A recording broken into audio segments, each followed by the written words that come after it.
Spoon June is where you draw a spoon every day during the month of June.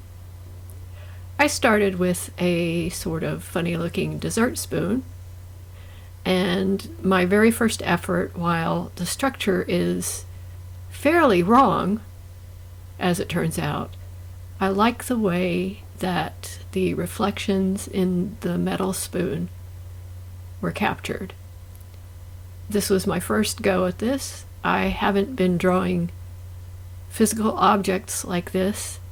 Drafting is not my strong suit, but I really enjoyed this exercise. My first effort ended up pretty good. Proportionately wrong, but visually pleasing. So, on to example 2. This was a pressed steel tablespoon measuring spoon that was set with its convex side down. No, convex side up. No, concave side on the drawing surface, so that it was the top of the spoon as you would use it. Confusing, yes, because I can't tell from my drawing which way it was facing, which was the problem. With this one, I used some of the quick shapes in Procreate.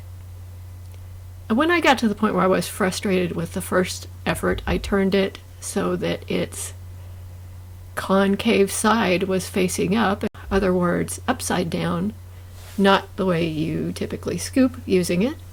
And I was getting a little bit of a better effort. I also put in a background that I hadn't put behind the initial one.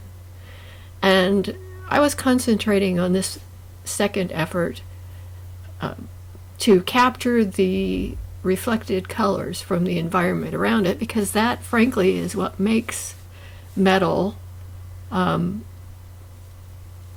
look like something, look dimensional. You know, it's essentially one color of metal, but all of the light that's reflecting off of it and all of the shadows around it and underneath it are what make it obvious. In this one, the first drawing had a problem. It looks like it's flat, or the drawing at the bottom looks like it's flat. So I had a look at, or actually looks like it's floating. There was a USB cable that was underneath it, so I drew that in and I adjusted the shadow angle. So now you know that it's something that's sitting atop something else, and I think this works really well. Very pleased with it, really. For my fourth effort, I took a little bit different approach. I did the outline. This was another flat pressed steel that had been shaped. And this spoon is pretty old and pretty distressed. It was kind of, it had scratches along the edges and fine scratches all over the surface. So that caused the reflection to be different. It caused the colors to, I guess, refract the light of the reflections to refract across the surface in such a way that it was more like brushed steel than smooth steel, which is what it started out its life as.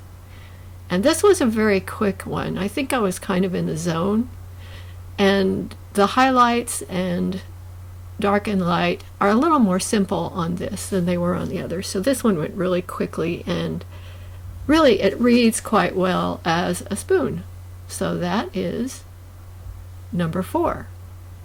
I think it sits well in the environment, and the shadows and highlights look good. There are some structural problems with it though, but that's, that's fine. Spoon number 5. Let's see. For this one, I was going to, I set out to do the dark colors first. I laid in a really dark brownish red and drew in the shape and sort of the general idea of where the darks and lights were going to be. Now the handle on this particular spoon has kind of a round pointed end and a bit of a weird little curve down.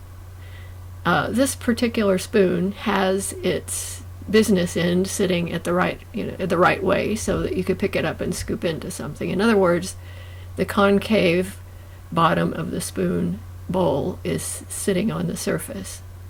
And that's apparent from the way the reflections are, because you get light reflecting where it's catching against the surface that bends down into the bowl of the spoon.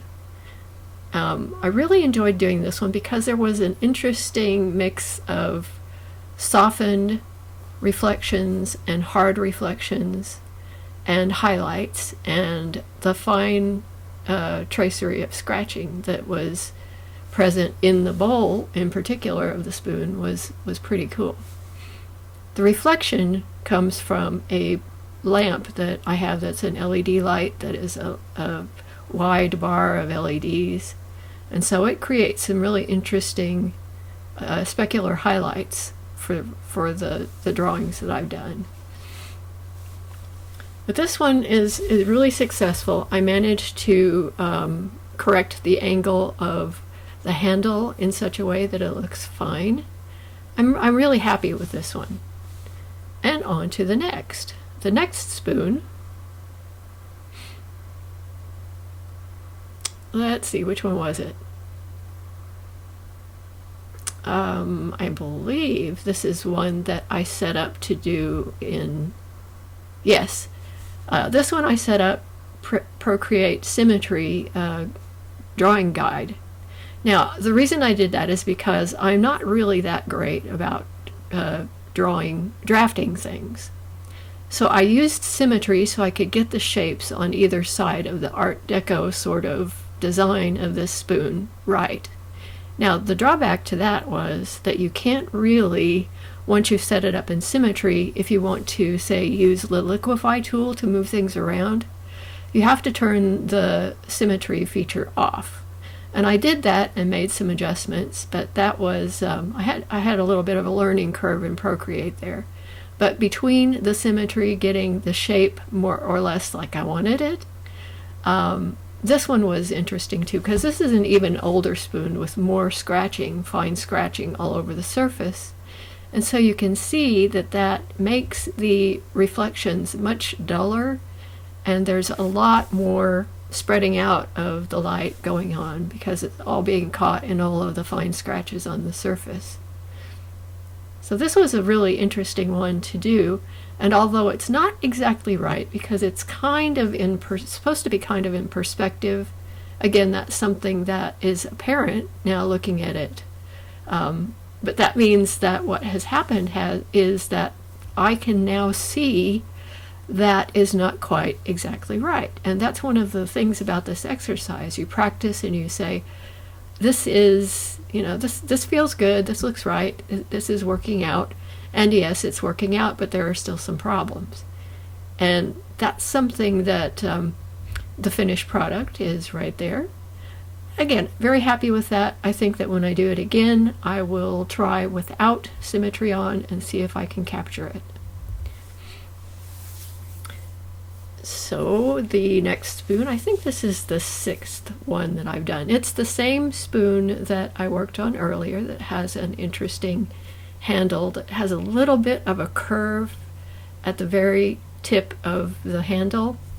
And I have it crooked here, and I know that. I've kind of tried to move it around, and I'm going to straighten that out in a minute. But this one had a lighter undertone, basic undertone. Here I laid down a diagonal line that I can straighten up the handle portion of it, because although it does have a little bit of a bend to it, it is just not quite the way that it actually was. And so once I straightened that out properly, I went in and started working on the reflections and the shadows. And there is the end of the spoon that dips down towards the surface a bit, so it catches a shadow rather than highlight.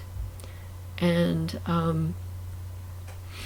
in this one, this is the back side, or the concave side of the spoon is facing up, so the the surface is coming out towards you instead of being, and that's what I'm trying to capture in this. And this one worked really pretty well. There was a lot of interesting colored light going on, and the thing was that as these were done, I would do them in little bits over the day, so the light changed, which actually was helpful because it helped me really understand how the light changes when the sun moves through the sky or it becomes evening, and you're getting different reflections, and the way that those reflections work in the metal depends on how actually flat it is. So this piece was, I think it was the prettiest piece that I produced in this particular series of drawings, and perhaps a little bit still not quite where it needed to be shape-wise, but it really looks like metal, and I think that was something that I did successfully in all of these, even though the shape in this case is a tiny bit in perspective and the curve of the spoon itself may be a little wonky. That's okay. It was fun, and I really like the texture, the variations, the contrast between the soft, blended, slightly blurred reflection and shadow, and the highlights and specular highlights. I think it was a pretty successful piece.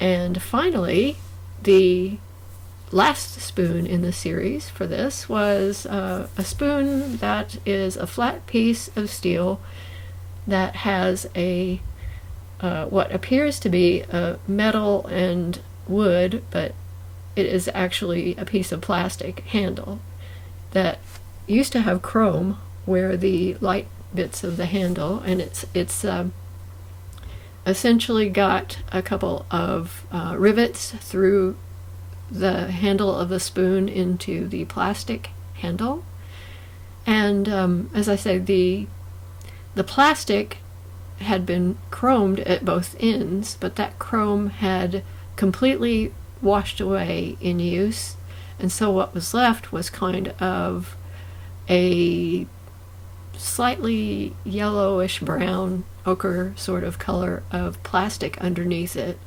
that hardly reflected anything but was affected by the light. This spoon needed to be shaped a little bit differently. I make a couple of adjustments to it towards the end, but this was quite a different one to capture, and then this one had a fairly smooth surface inside. It hasn't gotten as much use as some of the other spoons, but it still did have a few dings on the edges and some interesting specular highlights, and that is the business end of the spoon facing up. In other words, the concave surface you're looking at as it rests on the drawing surface. And one thing I did here was to really work on the shadow, because the shadow was really kind of what sells the way that the spoon sets in the space. Here I made there we go. I made an adjustment to the spoon itself, the spoon bowl and the handle. So I think that what I'm going to do is continue with some more spoons, maybe draw these same spoons over again, and I will see where that takes me. And I also have set up of a photo that I'm taking, and all of these spoons were done from actual spoons. So it was an interesting process, and I think that if you do it, you will be surprised at what you do to your skills of observation of the art and of the object, and what you learn. Thank you for watching.